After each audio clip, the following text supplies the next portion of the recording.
To have you on this morning.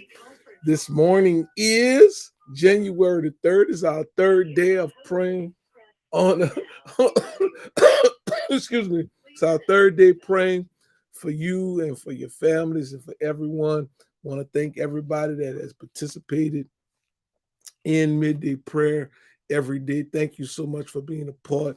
Those that are on Facebook, those that are on I guess YouTube, whatever you're on. Thank you so much for being a part of midday prayer. We're praying every day for your families. We're praying every day for your homes. We're praying every day for you. Thank you so much for being a part. Um, Before we get started, you wanted to say something this morning? I did just want to say, I just got a message from my prayer warrior. I call her all the time. Um,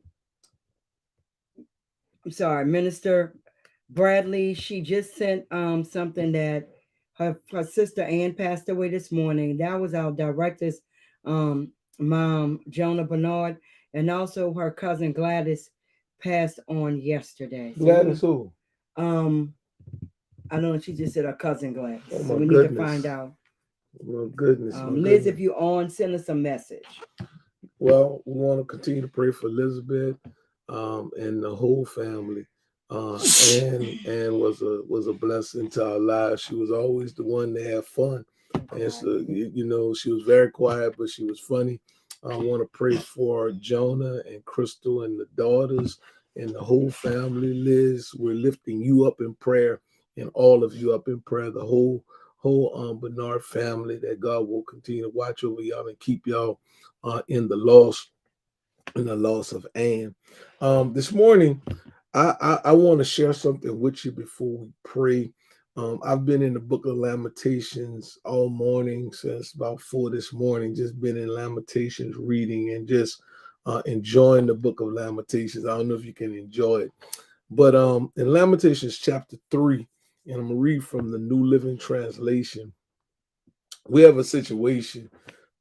Actually, Jeremiah, who is the writer, he's now old.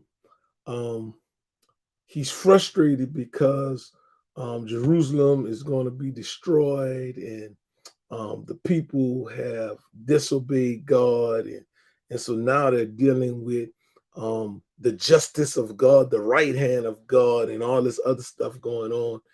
And he's real aggravated and he's real frustrated when he writes this, and he's in agony while he writes this. And he says these words beginning at verse 19 of chapter 3. He says, "The thought of my suffering and homelessness is bitter beyond words. I will never forget this awful time as I grieve over my loss. Yet I still dare to hope when I remember this. The faithful love of the Lord never ends, his mercy never ceases. Great is his faithfulness. His mercies begin afresh each morning. I say to myself, the Lord is my inheritance. Therefore, I will hope in him. The Lord is good to those who depend on him and to those who search for him. So it is good to wait quietly for salvation from the Lord." And when I read that, it just blew my mind. Donnie McKirkin sings, "Great is thy faithfulness towards me." And this morning, purposely, I wore this shirt. I wore this shirt this morning. I want y'all to see it. It's my Superman shirt. It's my Superman shirt this morning. Now, why did I wear this Superman shirt this morning? I'm gonna tell you why. All my life I watched Superman. Batman is my favorite, but I watched Superman and Aquaman. Went to see Aquaman yesterday at the movies, all that good stuff. But I always thought this S represented super, and it didn't. I saw a movie a couple of years ago, and Superman said himself that this S stands for, it's the family emblem, but it stands for hope.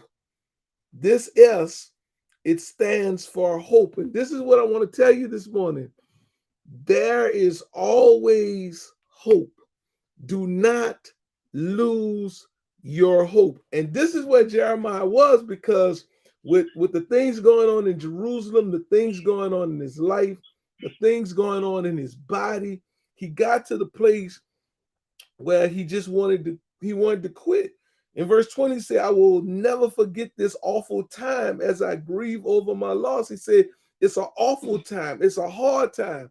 And then he comes back in verse 21 and said, I still dare to hope when I remember this. He said, I still have hope. That word hope is the word yachaf in the Hebrew. It literally means I will always trust in God. Well, what do you have to remember to hold on to your hope, Jeremiah?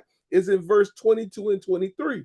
He says, the faithful love of the Lord and his mercies never cease. Yes, God. When I deal with all of the controversy, all of the hardships, all of the difficulties, the thing that makes me continue to have hope, continue to trust that God is going to work it out, is his faithful love. That word faithful love is his kindness and his mercy. Now, that's the word I want to grab with hope, and his mercy. So we get the word kindness. God is kind toward me, even in the midst of him being in the depression of what's going on in Jerusalem. He said God is still kind, but he uses the word mercy. Interesting word in Hebrew. It is the word rakam, which literally means I'm in the womb. Lord have mercy. He says, I still have hope, because this is the thing. Even though all that controversy is going on the outside, even though all hell is breaking loose, I have mercy. I'm still in the womb. I'm still protected. I am inside the womb of God. God is watching over me. He's protecting me. He's keeping stuff away from me that might try to take me out. And what y'all need to understand is God is faithful and he's merciful. We can trust him because he continues every day to be kind to us. And he continues to protect us. Out in the womb, she won't let nobody, don't touch my stomach, don't get by my stomach. And this is what Jeremiah is saying. He's saying, as bad as it get, I know God has me in the womb. I know beyond a shadow of a doubt that I can trust him, because his faithful love, his kindness